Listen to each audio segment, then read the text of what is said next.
게 너무 많아 미로 같은 세상 속 길을 잃지 않는 방법이 뭘까 내 걸음만 느린 것 같아 숨차게 달려봐도 빛인 그만큼 멀어지는 걸 알고 있니. Assalamualaikum warahmatullahi wabarakatuh. Nama saya Intan Nur Jamila, NIM 52.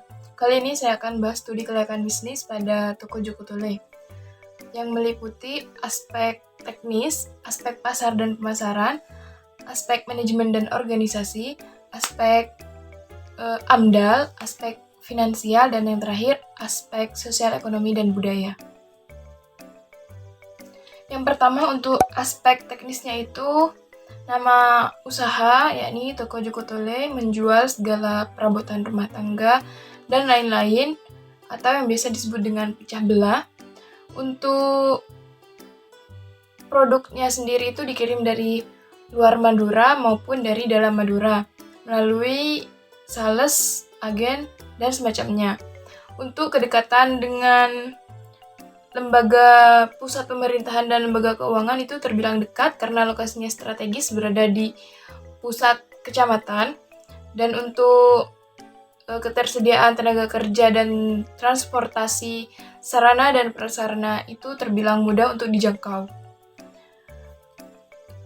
Kemudian untuk tipe layout, yang pertama itu bisa masuk ke dalam layout usaha eceran, dan yang kedua juga bisa masuk ke dalam layout gudang, karena toko ini untuk penjualan produknya itu ada di lantai 1, sedangkan untuk gudangnya itu ada di lantai 2.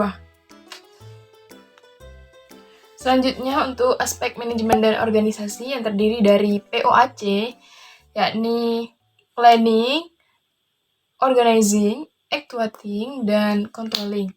Nah, untuk planning sendiri, produknya itu seperti yang disebutkan tadi, yakni mengambil dari luar melalui agen yang akan datang langsung ke toko Joko Tole tersebut.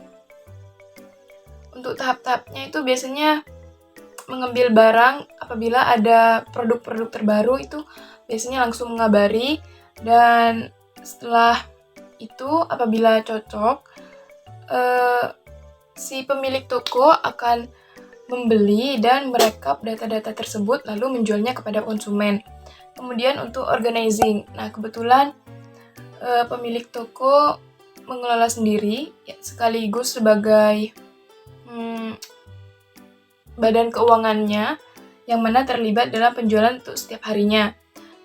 Kemudian untuk actuating, yakni toko dibuka mulai jam 7 pagi sampai jam 4 sore. Kemudian untuk controlling, yakni pengawasan, ini dilakukan setiap jam buka, yakni dari jam 7 sampai jam 4 sore, karena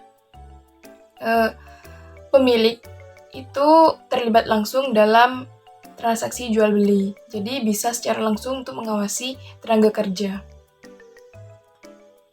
Yang ketiga ada aspek pasar dan pemasaran.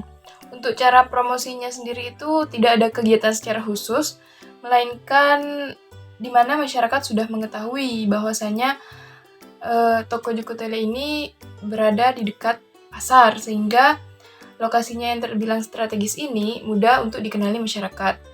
Untuk target pasarnya ini dari semua kalangan usia dan jenis kelamin, baik perempuan maupun laki-laki.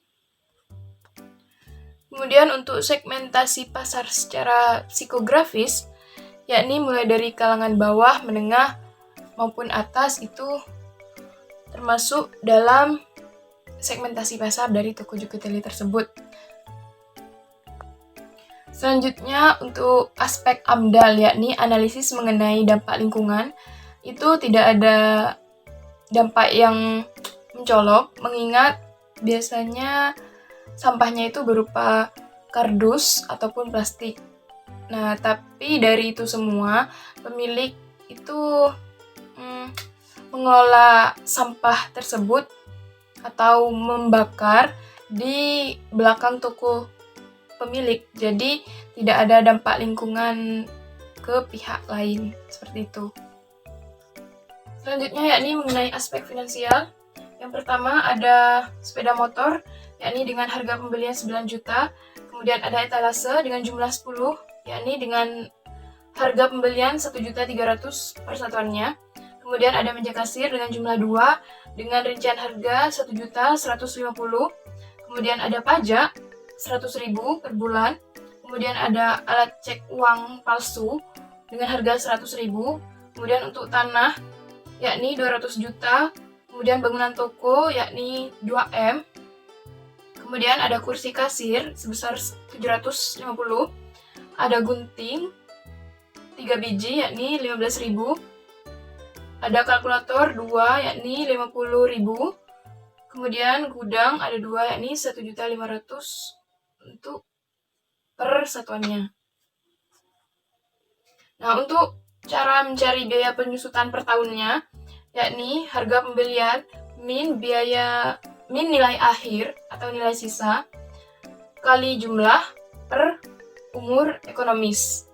Dengan hasil sebagai berikut, yakni bisa dilihat sendiri dengan total 61.744.000.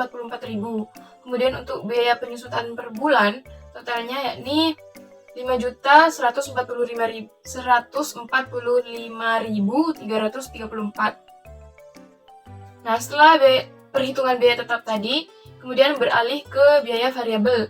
Ada biaya pengadaan barang dengan 300 juta, kemudian ada biaya listrik 200.000 per bulan, kemudian ada wifi 250.000, kemudian ada biaya tenaga kerja 4.500.000, kemudian ada biaya reparasi toko yakni 22 juta.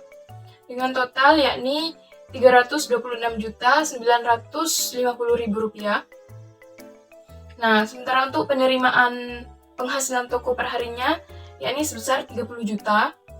Dan 30 juta dikali 30 hari atau 1 bulan yakni 780 juta. Nah, untuk keuntungannya yakni sebesar 453.050.000 rupiah. Untuk R per C rasio sebesar 2,39.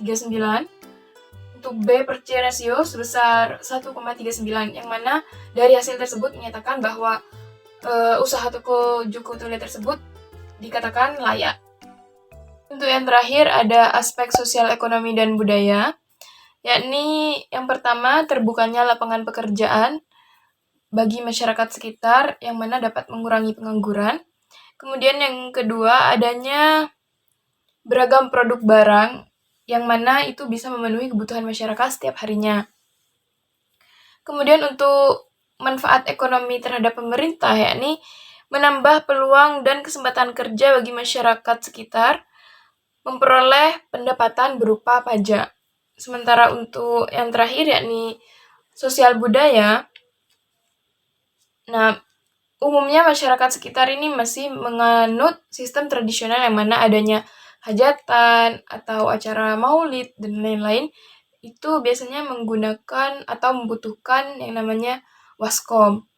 Sementara ada juga bagi petani yang mana itu setiap musim tanam biasanya akan membeli atau akan membeli produk seperti plastik, terus terpal, kemudian alat penyiraman seperti timba, kemudian juga ada karung.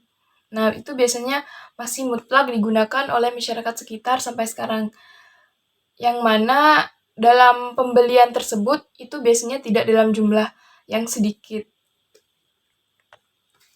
Cukup sekian presentasi dari saya, kurang lebihnya saya mohon maaf.